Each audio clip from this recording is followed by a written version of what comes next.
ஒன்றா செய்யாமல் இருக்கிறத விட ஏதோ செய்கிறது. நம்ம எதை பார்க்கணுன்னா, இந்த மனுஷன் ஒரு மாதமாக இப்படி அமைதியாக இருந்துட்டு அவங்கள வர வச்சு செலவு பண்ணி, இப்போ காயமடைஞ்சவங்க 105 110 பேரும் வந்திருக்காங்க. இன்றைக்கி மொத்தம் 235 பேரை கொண்டு வந்திருக்காங்க கரூர்லேருந்து. அவங்கள தங்க வச்சு, அவங்கள கவனித்து, அவங்க எல்லாரையும் தனித்தனியாக அறைகளில் போய் சந்தித்து, அவங்க ஃபேமிலி சிச்சுவேஷன், அவங்களுக்கு இந்த இழப்பால் என்னெல்லாம் இருக்குது, என்ன மேலும் நிவாரணம், இப்படிலாம் தனித்தனியாக கேட்கறதுக்காக தான் இந்த ஏற்பாடு பண்ணியிருக்காரு. அப்போ இன்னைக்கு ஈவினிங் வரைக்கும் அது ஓடணும்னு வச்சிங்களேன்.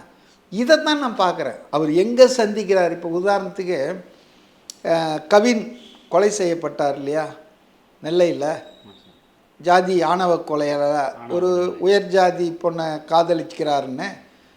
அந்த கொலை செய்யப்பட்ட அப்பாவை வந்து ஸ்டாலின் எங்கே சந்தித்தார்? அவர் வீட்டில் வர வச்சு தான் சந்தித்தார். ரைட்டுங்களா? அதே போல் இப்போ சீமானும் ரொம்ப பேசுகிறாரு. இல்லை சார், அதே போல் மூக்கா முத்து இறந்தப்போ சீமான் வீட்டுக்கு ரொம்ப பக்கத்தில் தான் மூக்கா முத்து வீடு இருக்குது. அவங்க மனைவி பிள்ளைங்க பொண்ணெல்லாம் இருக்குது. ஆனால் அங்கே இரங்கல் தெரிவிக்கல. அவர் கேட்டால் எனக்கு அவங்கள யாரையும் தெரியாதுன்ட்டு சென்னைக்கு வந்து ஸ்டாலின் வீட்டில் வந்து இரங்கல் தெரிவித்தார். ஸோ நான் அதில் என்ன பார்க்குறேன்னா, இரங்கல் தெரிவித்தாங்களே அதை பார்க்கணும். எங்கே தெரிவித்தார், யாரிடம் தெரிவித்தார்லாம், இதெல்லாம் தேவையில்லாத விஷயம்.